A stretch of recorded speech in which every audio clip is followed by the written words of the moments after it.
All right. Good evening, everyone. Okay. Good evening, ladies and gentlemen. All right. Welcome to our small talk show today. My name is Desmond. Okay. And I'd like to welcome you to an exciting, another exciting discussion that we'll have today as well, right? With my co-host Aditya, we'll be discussing this topic called future-proofing your learning strategy with AI. Okay, so we have a special guest with us today, okay, who is an expert in AI and education itself. Her name is Dr. Preeti, right? So we welcome her. Okay, she's actually head of School of Advanced Technology and Digital Media in London School of Business and Finance, LSBF. All right, so that is, we'd like to welcome her. All right. Thank you, Desmond, for the introduction. And once again, welcome to Dr. Preeti. I think it's good to be here, being invited to one of the talk shows. I think,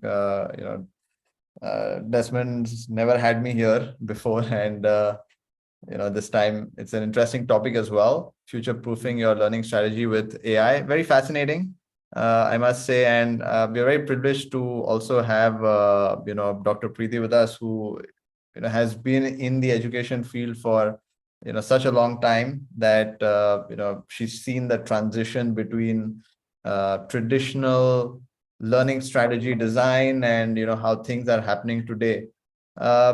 I think before we kick off into the discussions and things around it, maybe Dr. Preeti, you'd like to give a very quick introduction, a background about yourself, so all of the people watching on the live stream as well as on the Zoom chat, they know a little bit more about you. Okay. Thank you, Mr. Desmond. Thank you, Mr. Aditya, for the good introduction. It's absolutely my pleasure to be here and talking to all the audience. I started my career in the banking industry as a programmer in the fintech, and later switched on to education. So I have a software engineering qualification from the United States, from Andrews University. Then in Nanyang Technological University, I have done the second master's and a PhD in the University of Canberra. So my teaching expertise and research expertise will be in big data analytics, AI, machine vision. So these are my interests, and I'm here today to answer your questions and look forward to meeting all of you here. Thank you. All right. Thank you, Dr. Yes. Preeti. So it's really awesome that we can get to speak today, right, and learn just a little bit more about what's happening in the industry. So, Dr. Preeti, in the news lately, there has been quite a lot of talk about AI, right? It's such a huge buzz and everybody is talking about it. So, I mean, in our space, in your space as well, in education, I think we do really want to find out, what is buzzing here as well. So maybe I'm just going to kick off our discussion about how AI is revolutionizing, right, the way we learn. So in your experience, and from what you see, do you think you can provide us with some examples of how AI, right, is transforming education? Absolutely. It's my pleasure to talk to you. AI is bringing about significant changes in education, we have to say, especially with ChatGPT, Copilot. We can name few of it. It's both good and bad, advantages, benefits, as well as the hindsight of it. We are looking at how to counter AI content as well. But on the benefits, if you ask me, for instance, adaptive learning platforms use AI algorithms. Okay, so they help us to personalize the learning, so learning experience of students. And by analyzing individual progress and learning patterns, AI can suggest tailored content and exercises that match a student's pace and learning style as well. So they do help students to start on a blank sheet, and it gives suggestions where students can improve their understanding, learning, thinking, and also, most importantly, for critical thinking purposes. Yeah, I think if I can also add a little bit of insight into that. obviously the AI that's going out into the education space is very impressive, right? Bringing about significant changes in a very short amount of time, as well. The last 6 months has been, it's just taken off, right? So, Yes. hearing what you said, it feels like, people or students, your learners, they're all going to have, this sort of a personalized experience. Everybody's going to have like a personalized tutor. And, does that, do you think that helps them get the most out of their educational journey? Do you think this level of personalization that all these learners and students will get is good for them? Since you said there's a good and a bad side, does this come on the good side? There is good engagement with students, which helps them to think. So teachers, lecturers, faculty, when they engage students, there is more interaction, there is more retention, and ultimately enhanced learning outcomes are met. So AI also automates administrative tasks. So it helps for data analysis, freeing up teachers to focus more on providing personalized support to students as well. So take, for example, even be it an programming exercise for computer scientists, computer science graduates, computer science students, or for instance, it could be even business students. It helps them with some critical ideas, but they are not 100% proof. But it helps students to progress their thinking and move on with the discussion and coding, where to look for libraries, where to look for API content, and so forth. Yeah, yes. I think that's highly insightful. Thank you, Dr. Preeti, for that. I think follow up on that, and I think this is a concern that people also are raising all around us today, is that with AI being infused so much into the education space, does that also take away the human element that you get today? Because over the past centuries and decades, since education has started, it has always been about humans giving the information to other people. Do you think it's AI is a complementary teaching method? Do you think it would help, for instance, teachers in your institution, and does not really scare them off, saying that okay, AI is going to replace me? I think that's the thing that everybody's scared about today. So how complementary do you think it would be for somebody like you? It's a fantastic question. AI is not here to replace teachers. Okay, absolutely. It is really going to support, save so much of time, so much of preparation time for teachers as well as for students as well as. Okay, so this is merely to augment their abilities. So when AI can analyze data and provide insights, it can't replicate the empathy, emotions, comprehensions, emotional intelligence that lecturers, educators, and even what they bring to the classroom, it's going to be to the next level. So as I mentioned before, take any AI tool with ethical use, with proper use. We can use this to engage students in our teaching, even in preparation of visual aids, visual slides, coding exercises. It could be a comprehension exercises where the students can start writing. So these are some very basic examples where AI will be very useful.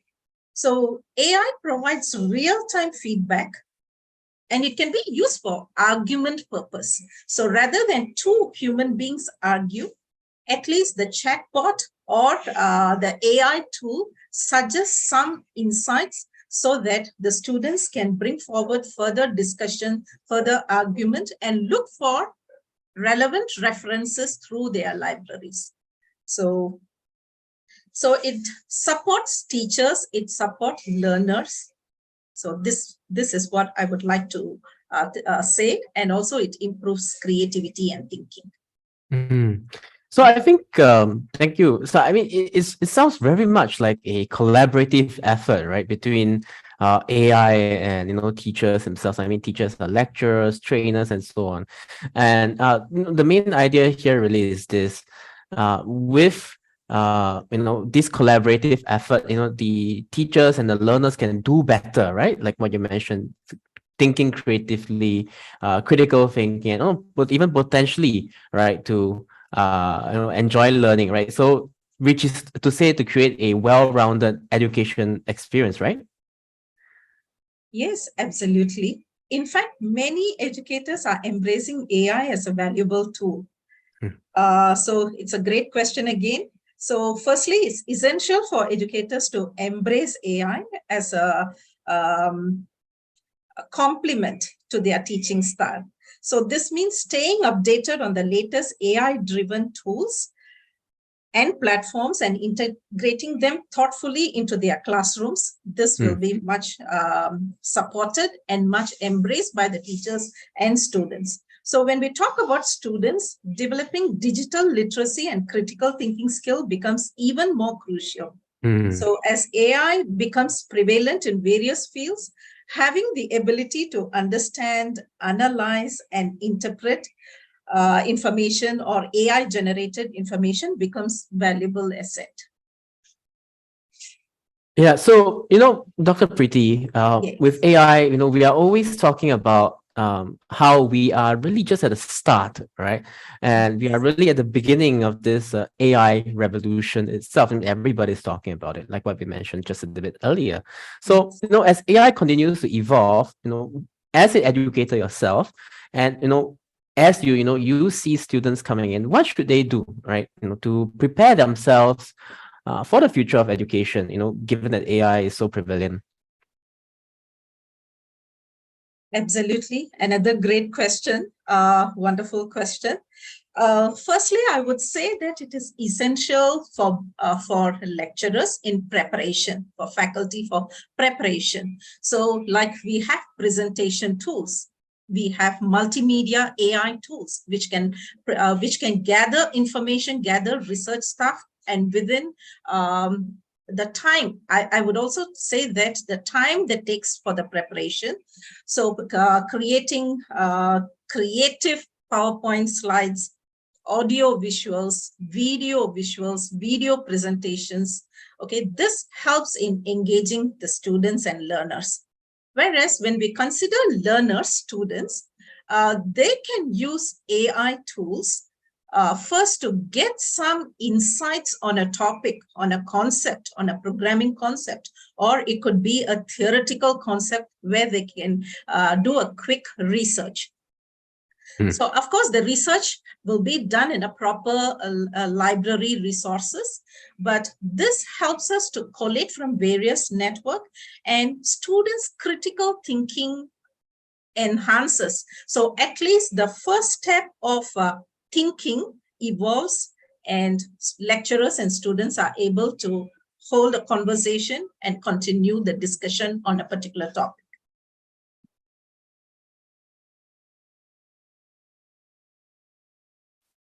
Yes. Right. Thank you. I Yes. think we were digesting the breadth and depth of that answer, and I think you're right in the sense that at the side of the learners as well as the side of educators, there is a lot of new things that they would have to embrace, as you rightly mentioned, if they want to harness the full potential of utilizing artificial intelligence tools in day-to-day education. I think what we have seen so far is that we have seen this function at a smaller scale. At least that's what we've seen from our from our discussions, and we've heard people saying that. But let's say you have very large scale education systems, right? Thousands of students, hundreds of educators. How does this then kind of become a go-to technology, or how does this then address the challenges of such a big education system? Do you think that it would take time to be adopted into a complete organization? Do you think it would be a very rapid process? What's your take on that? And maybe I'd like to hear what Desmond has to say after as well.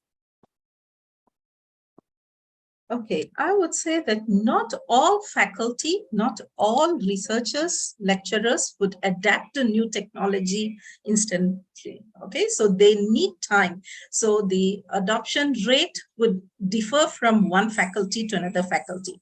And another feature is not only the adoption rate, but it is also the relevance of the respective subject and discipline that we look into.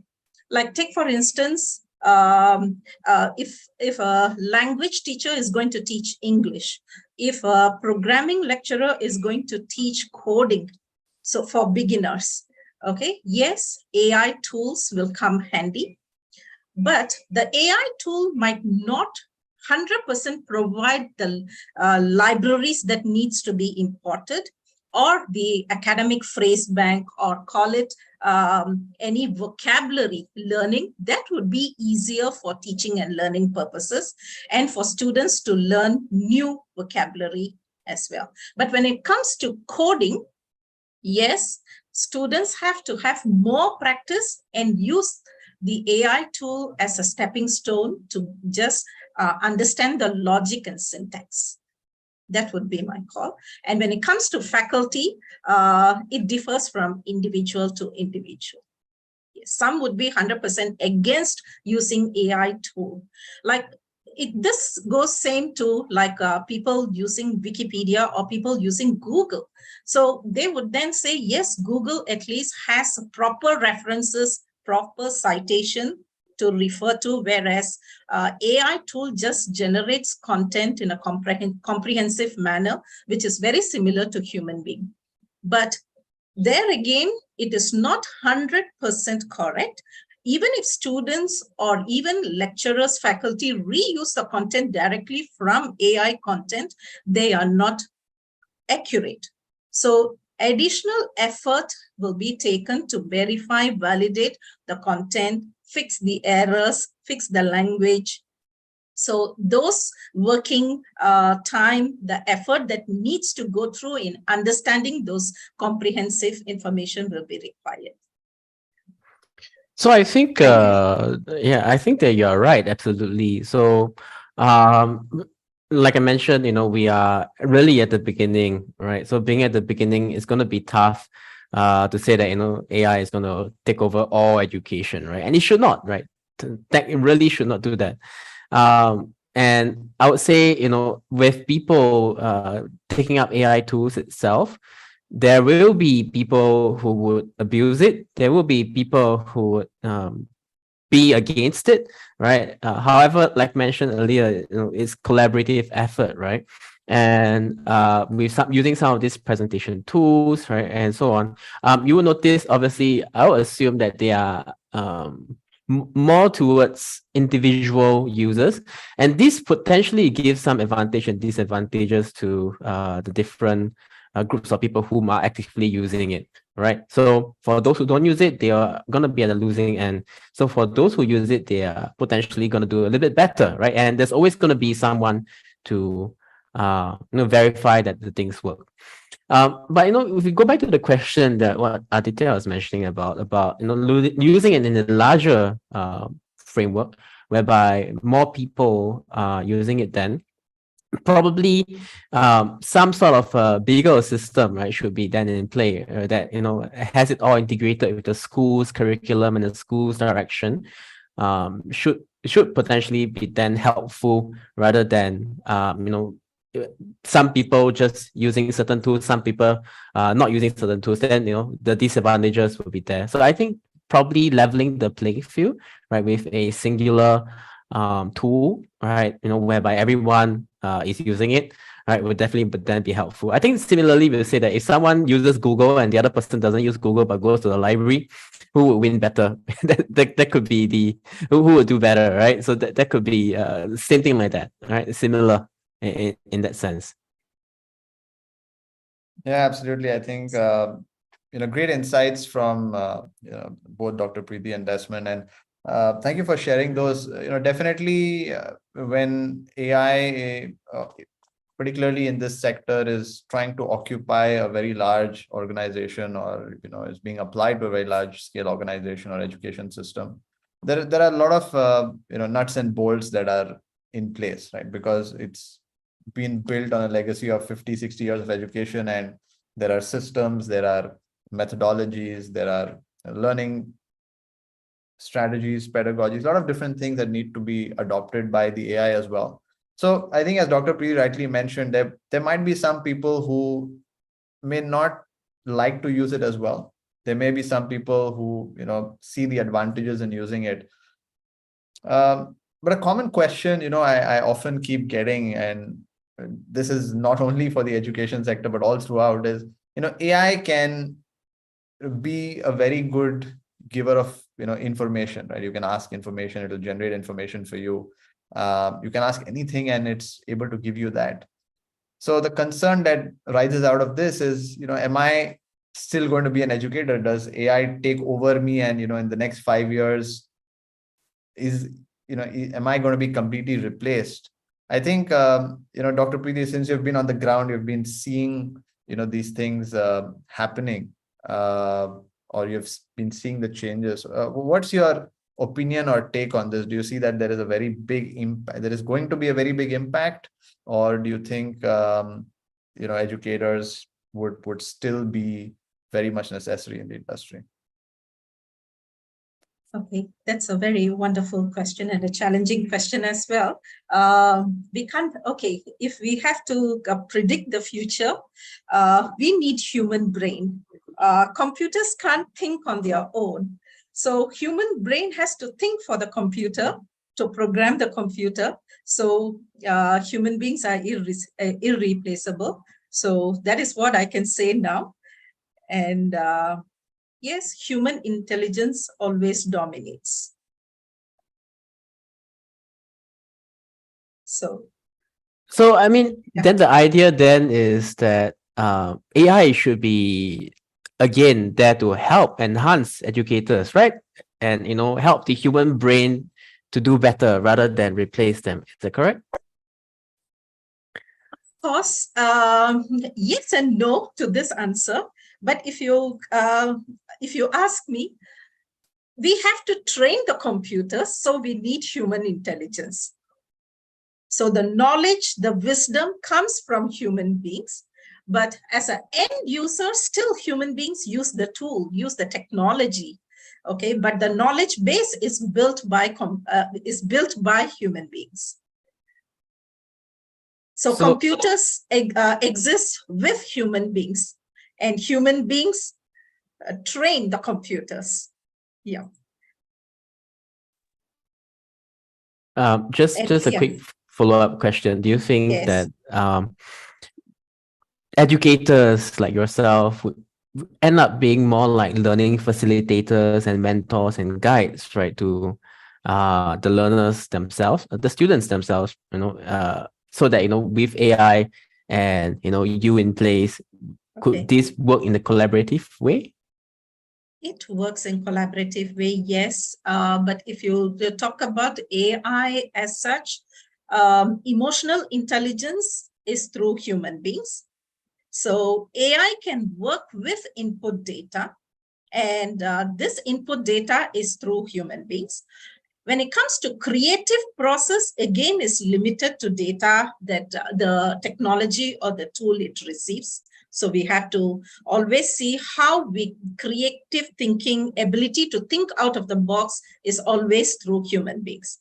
But gathering information, gathering knowledge, research, AI tools do in a much faster and efficient way. But the soft skills, emotional intelligence, EQ, emotions, interpersonal skills, these are very essential skills, and human beings can learn the concepts through the AI tools, but the practice the practice and the thought process has to be done by human beings. So if you ask, yes, human beings make AI work. So that is essential. And AI is meant to complement human ability and intelligence and not to compete with human beings. That is most important. So you can even apply this in workplace. You can apply this in education, in any industry sector. So people use it for convenience, for speed, to do the to speed up time or save time. So jobs will take limited repetitive tasks, then AI can also help. Yes, so there is intense reasoning. And workplace demands, if you consider, we can create new roles for human beings with these new AI tools. Yeah, I think. Okay. Yeah, I think, the bottom line is that I am reassured that, humans will still be there. Educators will still be there in the years to come. I think that's a very good assurity for me and for all other educators out there. I think the point to take away, though, from the discussion we were having is that AI is a very collaborative tool and a complementary tool to work with, right? It's not really going to take or replace a human completely. Rather, they could use it to enhance their style of teaching, enhance the activities they do, enhance things around the education that they impart to students. So I think, in the years to come, this will probably become mainstream in education institutions. Education institutions would probably say, hey, these are tools that would help you in enhancing your teaching experience. And this may not have happened 5-10 years ago. So I think that's, we're moving into that age where learning experiences are being enhanced, especially for the learners, because when learners come in to learn, they expect, a certain level of or a certain experience. And I guess now with AI, they can get a much more enhanced one. I think, along the lines of that, one of the important points to discuss, though, is that are educational institutions ready to embrace this? I mean, we're not going to get into too much of the technical depth, but just from a high level perspective, do you think education institutions are ready to embrace the change? Yes, of course. Educational institutes are beginning even to see much faster learners. Students are adopting to this tool much more faster. So institutes are catching up with the students' pace.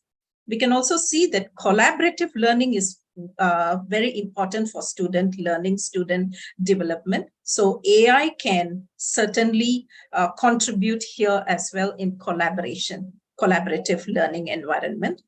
And AI can also analyze student engagement data, learning analytics data, and also identify potential collaborations based on shared interest or even complementary skill sets. So by facilitating group work, project based learning, or even it could be a group discussion. So AI can foster teamwork and social interactions among the students.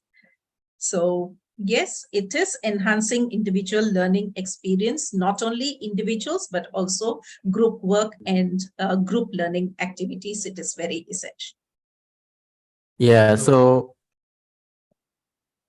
actually, AI, it's actually quite impressive, right? At this stage whereby we are looking at trying to build communities, and we're trying to look at encouraging collaborative learning, right? And even potentially peer-to-peer learning. So I mean, peer-to-peer learning has been there forever, but this sense of encouragement is really quite impressive. Yeah.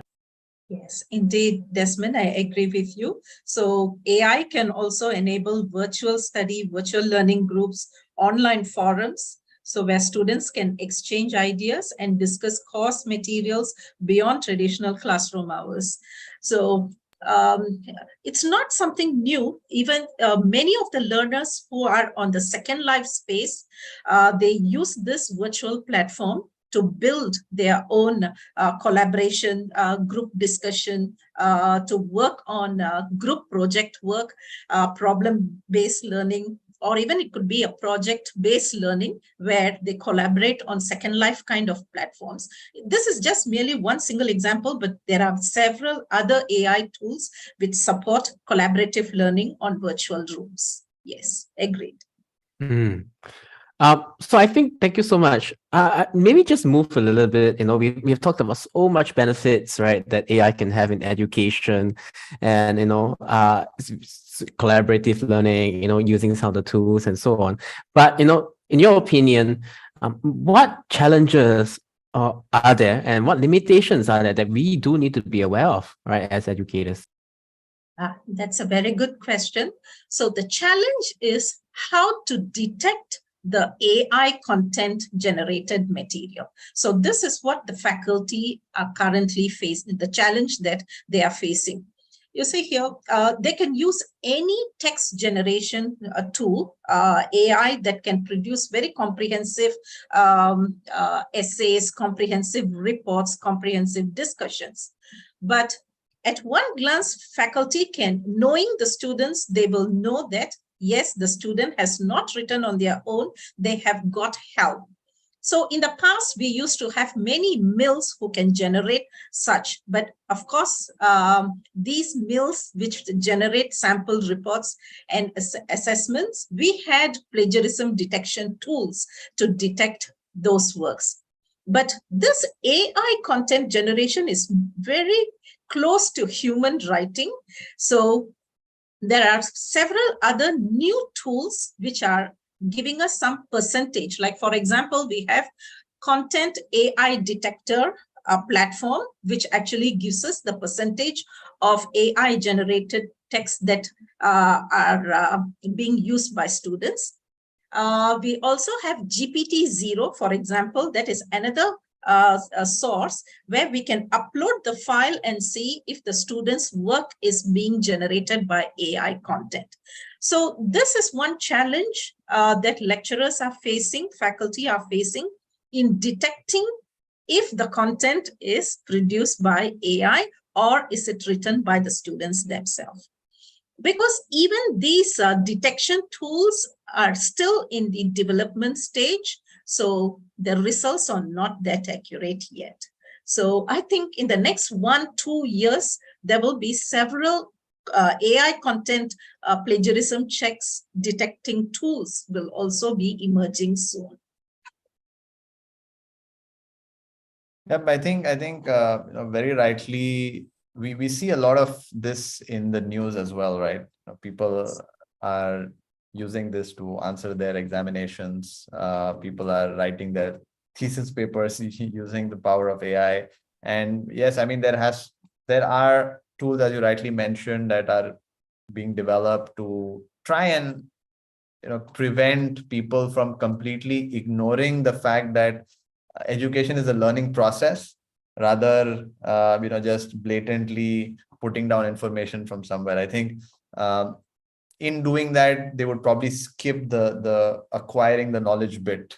Do you agree with that? I mean, it's a very random question. I get asked this quite often, but do you think that in the process of doing this, people lose out on knowledge and information that they could possibly have got if they went the traditional way? I wouldn't agree to it, because AI tools actually kindle interest, curiosity in learners as well as the faculty. So when there are emerging tools, curiosity increases. Students become more inquisitive to go and search for the resources, whereas the faculty are looking at how to use these emerging tools. How to find any detective tools, or how in a positive teaching and learning environment can be created for the students using such AI tools. So if we show the students how to use these AI tools in a positive way, in a beneficial manner, in an effective manner, and used ethically, then the benefits will be good. Okay, but whereas if the students use the AI tool to cheat or to just quickly create and generate answers and reports, that is not going to help them in their learning journey or in their learning process. So once the faculty use these tools to demonstrate in an ethical manner, following their institutional policies, institutional guidelines which are in place, students will then adopt these technology in the right direction as well.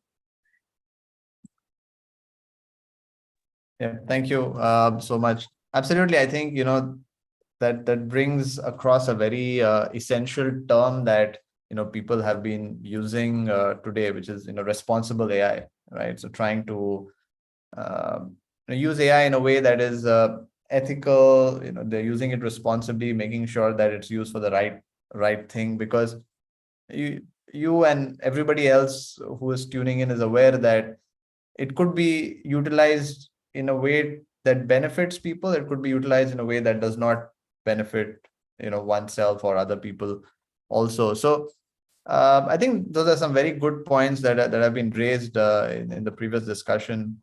I think before moving on to the last couple of questions, I would like to remind everyone on the live stream, everyone who are tuned into Zoom as well, that you could put down your questions on the chat on the live stream, and we will try to get those questions up and try to answer them. So at any point in time, please do put it across. All right. Okay, coming back to our discussion,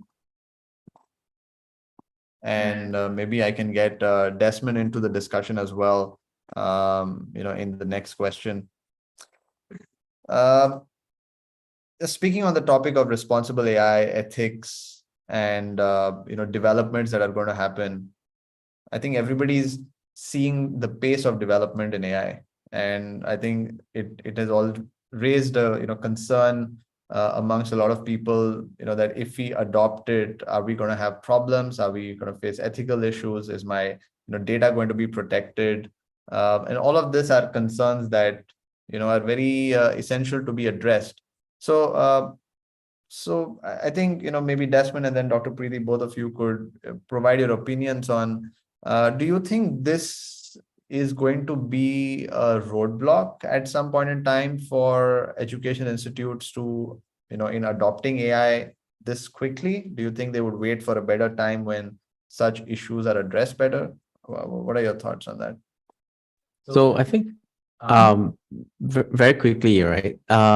For the idea of ethics, we have mentioned so much. Actually, I was just thinking, as Dr. Preeti was mentioning just now, it sounded like we are a little bit in an arms race, right, with the learners, the students, right, and the teachers at this point in time, and eventually we probably would reach some sort of a plateau, right? And with ethical concerns, obviously, AI is going to get much more powerful, right? And for the teachers as well, the tools that you would have on hand, right, it's going to be also just as powerful, right? So end of the day, maybe the consideration that I would suggest, right, or even think just a little bit more, is how can the trainers, the teachers, the students, right, be responsible in the usage of the AI itself, isn't it? And when they are using these systems together, how can then the system be cohesive enough, right, to potentially build based on the platform, right, and integrate everything together, right? Not just the creation of the PPTs, not just whether we can understand and have personalized learning journeys and so on. So really, end of the day, right, the student has to learn for themselves, right? They're learning from nobody. If they use AI all the time, then they're just not going to learn, right? And they're not going to be able to survive, right, in the working world. So, yeah, that's kind of my take, right? Because as educators, you kind of have already gone through the entire process of education, right? So, I'm just wondering as well, from Dr. Preeti's point of view, what do you think about the ethical considerations for you? Ethical consideration, again, it comes under institutional policies, guidelines that are based for academic integrity, use of ethical tools. So this can differ from institution to institution, but every institutions have a policy guideline. So now with these emerging tools like AI tools, so the policies are revisited, and the risks associated with these tools, the policies are rewritten, adjusted and institutionalized into practice. So even it comes to privacy. When you talked about privacy of even data privacy, AI does raise issues on privacy and security of students' data, students' work. So the universities have proper policies and they safeguard. We have our GDPR, GDPA, we have how to protect students' privacy, prevent unauthorized access to the data, unauthorized information. So all these are documented in proper policies, processes, and practices within faculty and institutions. We also work on AI-powered, we spoke about AI-powered educational technology. So how to improve access, inclusion for students. So we show them the right way to use the AI tools. So even if students with learning disabilities, we can make use of AI tools in an inclusive manner, so it meets their learning needs. So there is also risk when we talk about this. There is also risk associated with these AI-based system. So it might not be accessible to all students, or it might be misused by some students. But this is where the faculty's role, the teacher's role, following the guidelines, following the policies, they should be able to engage students in using these tools. So even when we talk about ethics, we will then even focus on accountability. What type of tool is being used? Like very commonly, we all make use of Grammarly. Okay, language school, they use Grammarly. So Grammarly, it teaches vocabulary, it teaches grammar, it teaches summarization, paraphrasing. So which is useful for learners at a beginner stage for academic writing. So it is ethically used. So ethics in using Grammarly AI tool in teaching and learning, which is an accepted and used in a proper way. So here again, we are talking about transparency in using the tool, AI tool. It can also be used in making decisions, because we can use it for grading purpose as well. Because certain critical evaluation, critical assessment, critical argument kind of questions where students give their insights or using the AI tool, lecturers can use the AI tool for marking purposes to check, okay, to provide the feedback based on what the student has written. So here again, some adjustment, some retraining of what data is being generated by the AI tool. Lecturers will then be able to adapt their marking, their grading strategy as well. So when used in an ethical manner, the results are very effective, and it does give positive impact both to the teachers and the learners. Right. Yes. Thank you. I think Desmond and Dr. Preeti are very insightful on some of those things, and it's good to see that there are guidelines in place for, what kind of tools to be used, when to use them, how data is protected. And I think this, obviously, going ahead, there would be more and more guidelines as more and more tools come in. So yeah, I mean, definitely agree with, all your points there. Thank you for that. Now, we do have a few questions that are coming in from the audience. I'm just going to, get some of the questions from there, and we have some questions on Zoom as well. So maybe we can, get to those.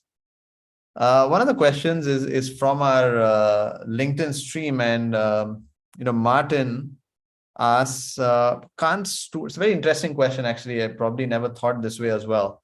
He says, can't students just declare that the information gathered was AI generated? And, so plagiarism, is avoided by not claiming ownership of the output. Is this something that is acceptable? What do you think, Dr. Preeti? It is not acceptable. If you ask me, it is really not acceptable, because there is no thinking by individual learners, be it adult learner or college going student. So what is most important is the thought process, the thinking, critical thinking, writing skills.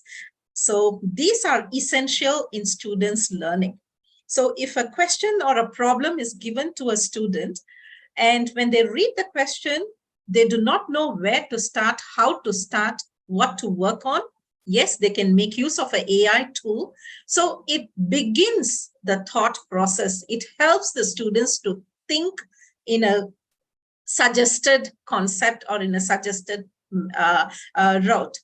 So from there, the learners have to pick up few other readings, few other concepts, and build on and learn how to argue, learn how to discuss, learn how to describe the concepts and the problems.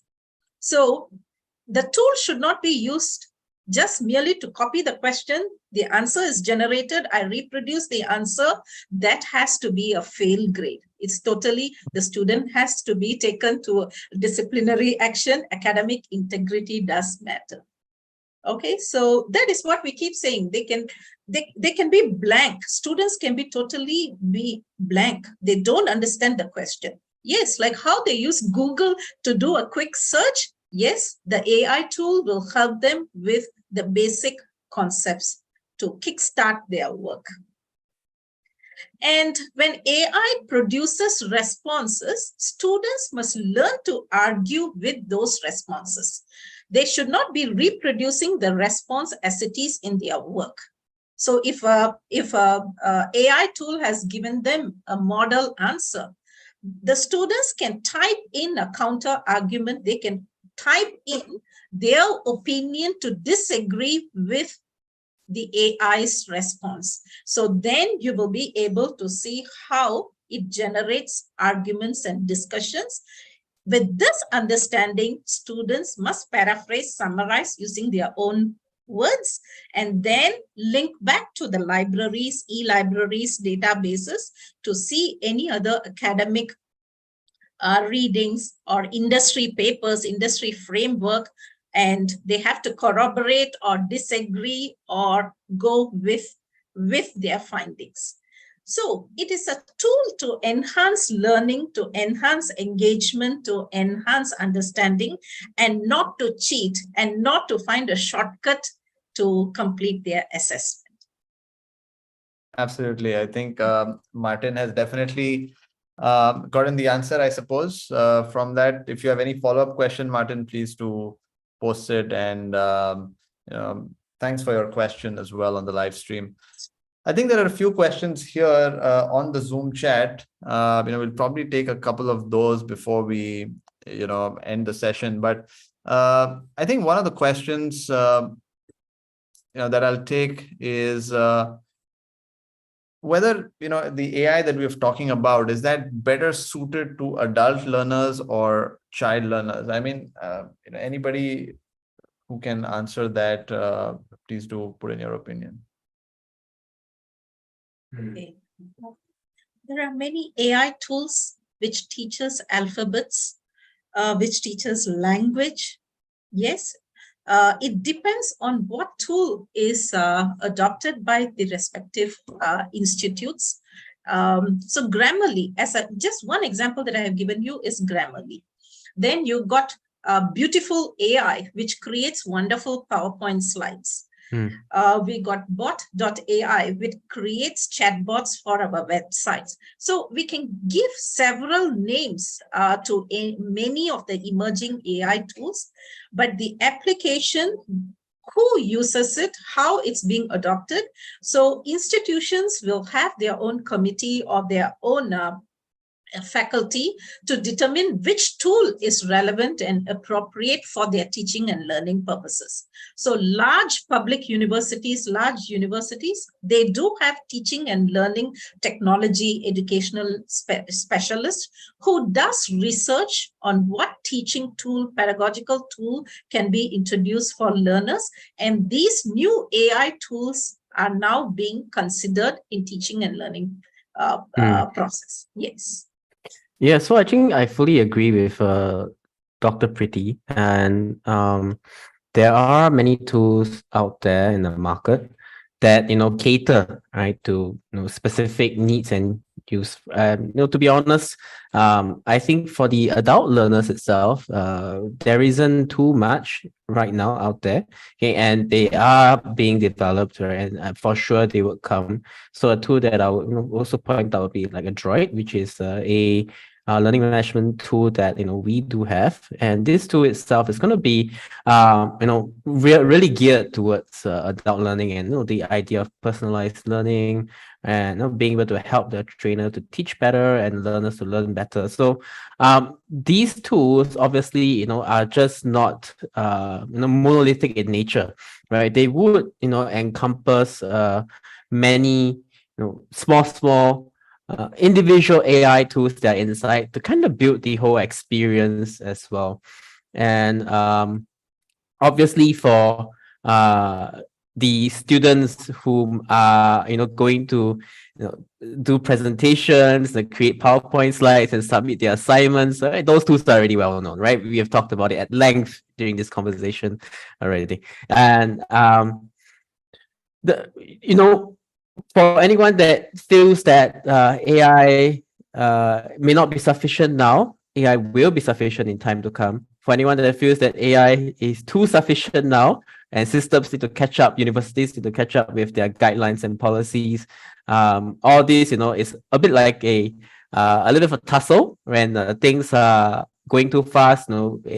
Education institutions say, hey, slow down, right? And if things are going too slowly, then the learners will not be able to make full use of these tools itself. So different ideas that are in place. So I guess at the end of the day, like what Dr. Preeti has mentioned, large institutions would have their own in-house learning pedagogy teams to kind of make a decision end of the day, right? To say that, hey, what really works, okay? And if it's working too well, should we then implement a guideline to then circumvent it somehow? It's going to be a little bit like that. Yeah, Adi. Yeah, I think thank you for the answers to that question. I think that answers one part of Nicole's question. I'll probably just try to cut short a little bit on the second question, make it a little more simplified for both of you. So I think one of the main concerns of using AI potentially both for children and for adults is that AI can give you unwanted information or corrupt information at times, which should not be good in certain situations. So I think Nicole's question here is, is AI a tool which can automatically figure out that a certain piece of information is corrupt, and then it can work itself or work on itself to update the information to make it unbiased and clean?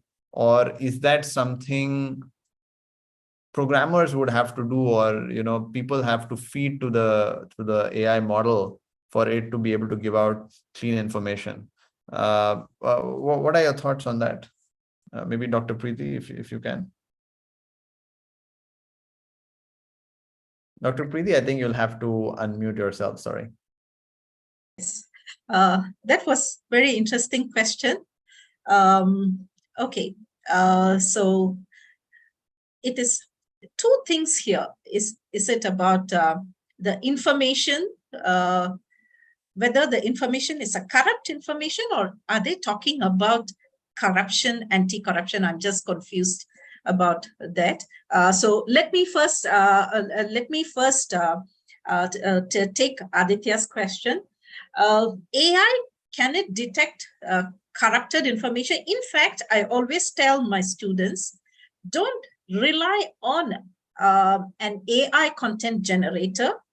Okay, they need to verify, validate, and only then use that in their thinking process.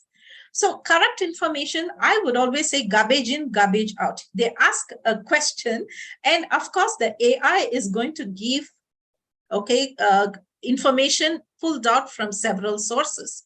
But are these sources valid? So that will be the individual's responsibility, the learner's responsibility.